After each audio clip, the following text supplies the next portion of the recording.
guys, and welcome to my 16-week bump date. This week was pretty uneventful as far as anything really goes. The nausea and vomiting definitely continued. Like I told you in the last video, don't think they're going away. The nausea and, the fatigue has definitely kind of set back in, which is why the week was just so mellow, because I pretty much was napping the whole time. I did start getting sharp pain in my abdomen, so it basically felt a lot of the times like being stabbed in the stomach. It hurt so bad. I'm told that it's just round ligament pain, but it was very painful. And the headaches have continued.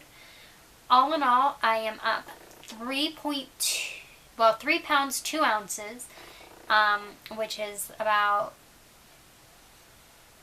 it is 0.8 ounces less than they wanted me to gain. But at least I did make some, I did gain some weight. This week, my husband and I went out to Valentine's Day dinner. We actually went out on Thursday night instead of Saturday night because I didn't want to be around all of the crowds. He ended up taking me to a Mongolian barbecue place, which was amazing. It's the first meat that I've been able to keep down pretty much this whole pregnancy. It was so delicious. I do remember at one point though, I had to use the restroom very badly, and basically what you do is they have, little stations around where you get your vegetables, you get your meat, you get your sauce, and then you stand in line while these guys cook it on this giant, stone cooktop thing. And I had to go to the bathroom so bad, and at this point I have a noticeable baby bump, and I was basically running through the thing yelling, excuse me, and people would look at me and then look down and move out of the way. So that was pretty funny. My husband and I did a lot of work during week 16 on our apartment.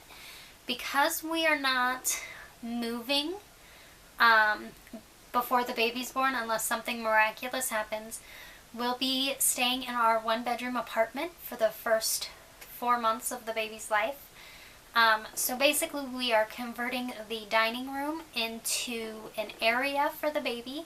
I'm actually right now sitting in our bedroom where the playpen is going to go. We have decided on a playpen that has a portable napper and a bassinet in it, so the baby can stay in our room or out in the dining room. We're actually going to call it the jungle because it's not a dining room, it's not a nursery. So the baby's going to stay out there in the crib. So we did a lot of packing up. I packed up probably 95% of my clothes because they no longer fit. And then we tore down the dining room table. We got a bunch of shelving out of the dining room in preparation for the crib, which we actually did pick up on Saturday. We had ordered one from Walmart that was on clearance. It was originally $249.99 and we got it for $159.99. But it was such a nightmare getting this crib from Walmart. We had it shipped to the store because I didn't want to pay the extra $80 in freight for shipping. So we got to the store. They were supposed to have had the crib for a week by the time we got there to pick it up. And we arrived with my father and my brother, who, my dad has a much bigger car than we do, so it would have fit in there no problem. Only Walmart lost our crib. And, you've never seen a pregnant lady cry in Walmart until they lose her crib. I was hysterical. So the manager felt so bad, he gave us a refund and told us to just, go back online, order it, call up Walmart.com and tell them that the manager said to waive the shipping costs. Well, I got home, called Walmart.com, and they could not honor the manager's guarantee. So she told us to go back to Walmart, have the manager order the crib, and have it shipped to our house instead. Well, my dad was there to help get all the crap out of our house. So I went back to Walmart, and when I got back, the manager had found the crib, but since we had already gotten the refund for it, he went ahead and entered it into their system as if it was an item that they had in stock. And actually at the time the price had dropped $10 lower, so we only ended up paying $148 for the crib instead of the $159. But unfortunately it didn't fit in our car. So I had a second meltdown in Walmart because now I had the crib, but I had no way to get it to my house. So I called my dad back, and he very thankfully drove all the way back. It's like a 20-minute drive. Drove all the way back to Walmart to get the crib and help my husband carry it up the stairs.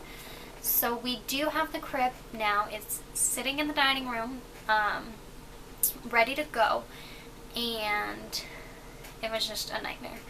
So aside from that, I did go to my pelvic pain appointment. For those of you that have been following me for a while know that I suffer from chronic pelvic pain. And we weren't sure. Chronic pelvic pain is usually caused or develops after birth, and because I haven't given birth yet, we kind of just don't know what's going to happen there. So I was telling the doctor about my back pain and the fact that my pubic bone hurt so much. She did a little bit of poking, she did a little bit of prodding, and basically I have a combination of, it's called sacroiliac joint dysfunction. It's also known as pelvic girdle pain. And I also have symphysis pubis dysfunction, which is pain in your pubic bone. Basically what that means, it's just fancy schmancy terms for the fact that my ligaments are too loose, which is causing my hips to separate sooner than they should. So it's the muscles and the joints are trying to stay together strong as they should be, but they're not receiving the support that they need. So I have ordered a sacroiliac belt, which will be worn around my hips just to kind of hold them together. It should be here on Wednesday, I hope. But until then, I'm just not doing anything for it, but that should supposedly help quite a bit. And then the last thing we did on week 16 was we did the hospital tour, which I'm so thankful that we did, because I've been going back and forth between writing a birth plan or not, and I'll describe in my next video why I have chosen to do one. But it was good to know kind of their policies, their procedures, just kind of what they normally do, so that I could address any issues that I want that they may not be open for. So, you know, some of the good things are that when you're laboring, they do have wireless monitors, because I would like to be continuously monitored. So it was good to know that I can get up and walk around without being strapped to a machine. They also have the nicest tub I think I've ever seen in my life in every single room, and as long as you're not in active labor about to push, they said you can use the tub all you want. What else? Their policy is to put the baby on the mom's chest immediately after birth, and then wait at least 3 minutes before clamping the umbilical cord, unless something is wrong. And they encourage, you know, you to be with the baby as much as possible. In fact, they do not have they do have a nursery, but they will not put your baby in there for anything other than a medical necessity. So basically they encourage you to be with your child the entire time, you or your spouse. And you know, I'm just excited because a lot of the things that I wanted, they already do. And then I'll explain why I decided to do a birth plan in the next video, because some things happened at the OB appointment. So that's about it for week 16, and I will be back shortly with my 17-week bump date, which is where I'm at right now. So I will see you guys later. Bye.